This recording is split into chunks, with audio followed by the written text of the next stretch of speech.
Tuesday afternoon, everybody. This is Arnie, and welcome to Arnie's Fantasy World of Sports. And so to this afternoon, I will take a little different twist. I didn't get quite finished with my show this morning, and I want to thank everybody who listened in this morning. We even had a live call-in, so I was, trying to multitask and do the stuff I had pre-prepared and then spontaneously answer questions. I thought it was a great show. I want to thank you guys for joining us.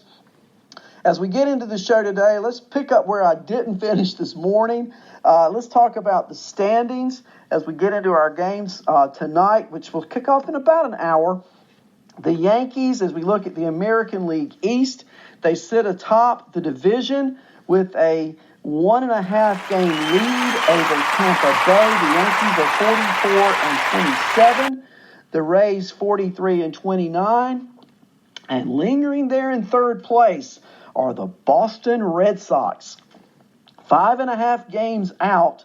They've won 6 in a row, including a 2-0 shutout at Minnesota last night. The Yankees, of course, shut out the Rays last night in the Bronx, 3-0. So tonight, the Yankees and Rays play game 2 of their 3-game set in New York, while Boston plays game 2 of their set with the Twins in Minneapolis. So those are the top 3 teams atop the American League East as we look at play starting on Tuesday night. Now, in the Central, the Twins continue to lead the division by 10 games. It seems like they always have a 10-game lead, even though they lost last night. But here's the trick. Everybody in the division lost last night except for Kansas City, and they're 23.5 games out. So Minnesota at 47 and 24, they've lost 2 in a row. They've won 6 of their last 10, however. They are 23 and 12 at home and 24 and 12 away. So almost identical records home and away. Of course, as I said, they do play Boston in Minnesota tonight. Clevenger came back last night and did not pitch that well. They're 10 games out.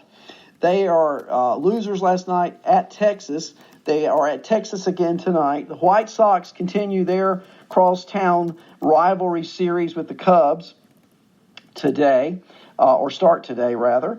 They didn't play last night. Detroit, they are 20.5 games out. They are at Pittsburgh tonight. And, of course, Kansas City continues their set with the Mariners in Seattle. And in the West, the Houston Astros are 48 and 25. They have an 8.5 game lead over Texas. They are Houston in Cincinnati. And I said this morning, I'm really looking forward to seeing the left-handed batters of Houston over the next couple of days. Texas is home against Cleveland. They beat the Tribe there last night 7-2.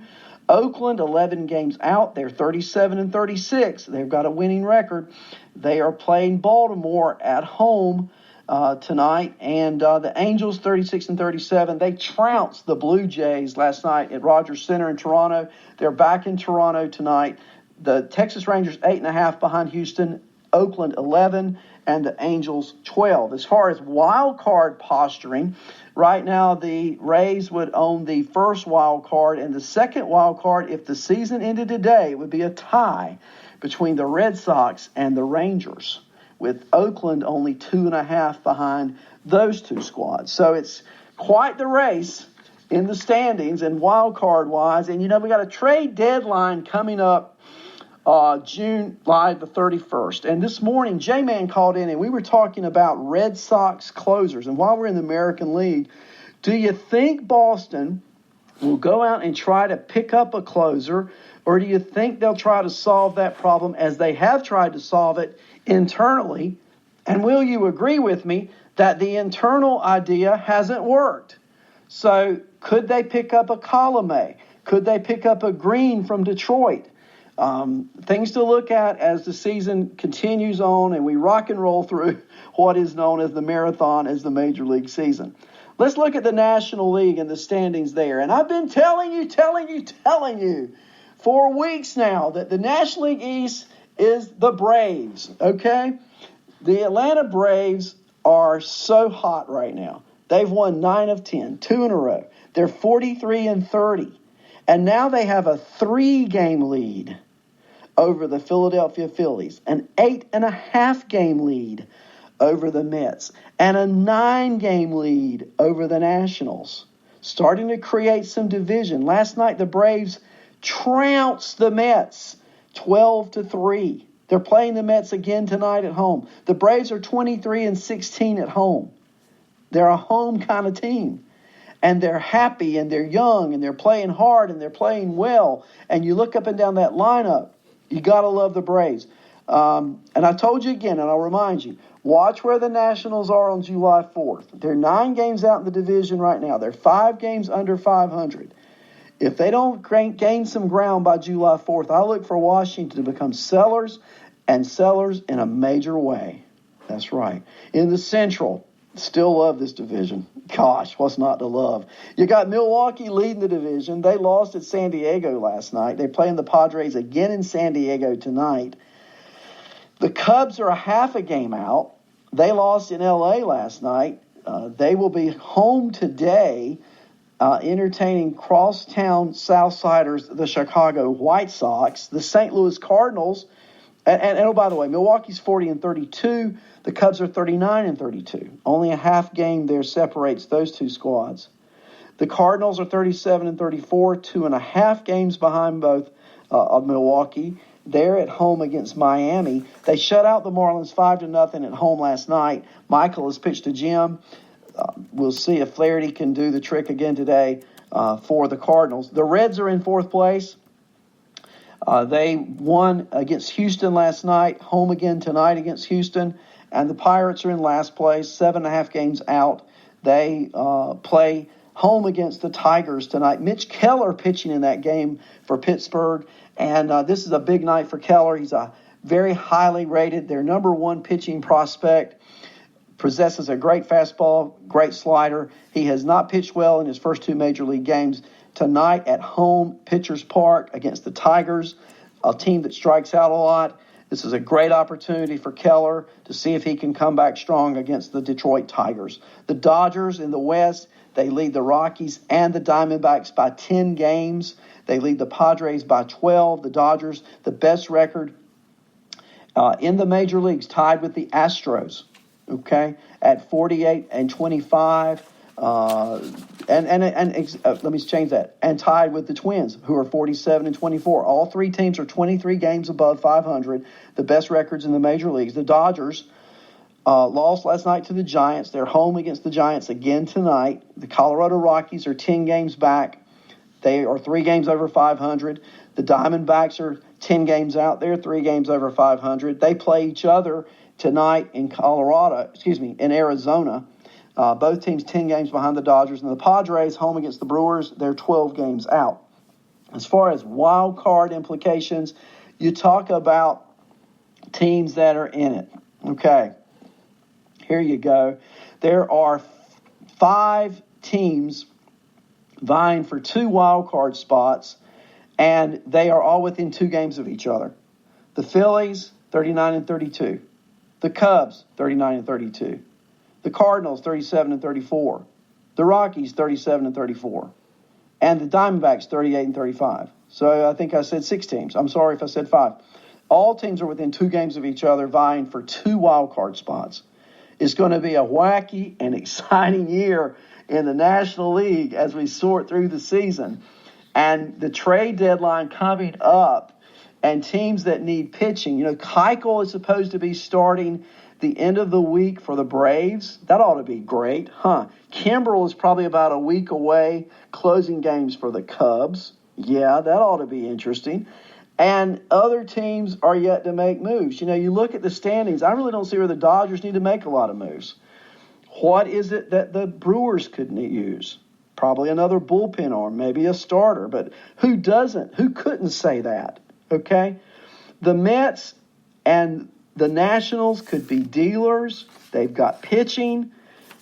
Are National League teams going to be, are the Mets and Nationals going to want to deal with National League teams? Or then you got the Red Sox in the American League. They're definitely in need of a closer. And we talked about that this morning. Might they go for Green? Might they go for Colomé? Might they try to deal for the Mets closer Diaz, who has been a flop in New York? Can you imagine if Diaz got traded back to the Red Sox? Something to think about. It really is.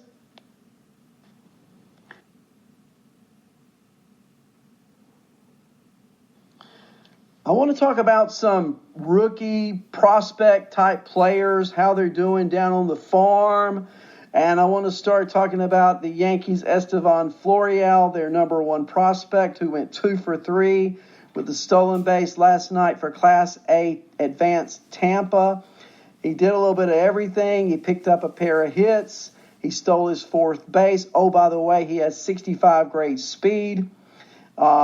He has 3 tools that grade out well above average. He is a fantastic player to watch. Now, he missed the last 2 months last year after breaking his right hamate, had surgery, and he didn't start 2019 until earlier this month because he broke his wrist in spring training. But let's keep our eye on Estevan Florial. Another player that I like, and I got 2 at least for Oakland, maybe 3, Jorge Mateo, the shortstop. Mateo, former Yankee, he's at AAA Las Vegas. He went 2 for 4 last night with 3 RBIs, 2 runs scored, 2 walks. He extended his hitting streak to 5 games. He had multi-hits again. He's 23, and he was acquired in the Yankees in 2017. He's having a huge breakout year, hitting .330 through 66 games. I know he's playing in hitter-friendly Pacific Coast League. I got it. But compared to last year, he's hitting about 100 points higher than last year. And if Oakland has an injury, look for Jorge Mateo to get the call. Now, I've already talked about, and we'll talk about it again now, Luzardo. Jesus Luzardo is close, okay? He's pitching well in his minor league rehab starts. He's pitched 2 minor league rehab starts at high A. He's now going to be brought up to AAA. You know, that's not but a step away from Oakland. And I would gander to say a couple of good starts at AAA, showing strength in that shoulder, getting stretched out. Yeah, I can see him in Oakland in a couple of weeks. And so if you have not added Luzardo in your fantasy league, and if he's available, now is a great time to stash him. And what I'm going to do, I'm going to talk about some players on my team. He's one of my stashes. I'll go ahead and tell you. I've stashed 2 players in my league that haven't played yet, and he's one of them. And I think he's the best of the pitching lot out there. You know, there's tiers of pitchers like there are tiers of hitters. Luzardo's in that top tier of rookie pitchers. And if he's available, you need to go get him. Okay? All right, so there's another player. Now, this is a little deeper, okay? But I've done some research on this kid, okay? So here we go. And these are Astros. Okay, I want you to think about at AA Corpus Christi, Abraham Toro and Donnie Walton. Okay, Toro went 3 for 4 last night. Okay, now he just went through a brutal 9-game stretch where he hit .067, but he's now 4 for 9 over his last 2 games. He's a switch hitter. He is a great offensive player. He had a great Arizona Fall League last year. Abraham Toro. And also Donnie Walton, who plays second base. He's had 4 straight multi-hit appearances, including 3 straight 3-hit efforts. He's 25. He's a 5th-round pick out of the 2016 draft. Okay? He's 11 for 16. Now, to do the math for you, that's a .688 average over the past 4 days. And he's hitting .307 on the season through 67 games. Okay? He's a switch hitter. He may not have that one tool that just jumps off the page, but he is a good hitter. He's a good player. And he's with the Mariners, Donnie Walton. I think I said Astros, but he's with the Mariners. Moving along, I'm doing one player on each team, okay? So if I say a team twice, I'm just write it down. I wrote it down wrong. Let's take a look at the Brewers' Mauricio Dubon. He's their fifth-ranked prospect. He's at AAA San Antonio. Yeah, I know Keston here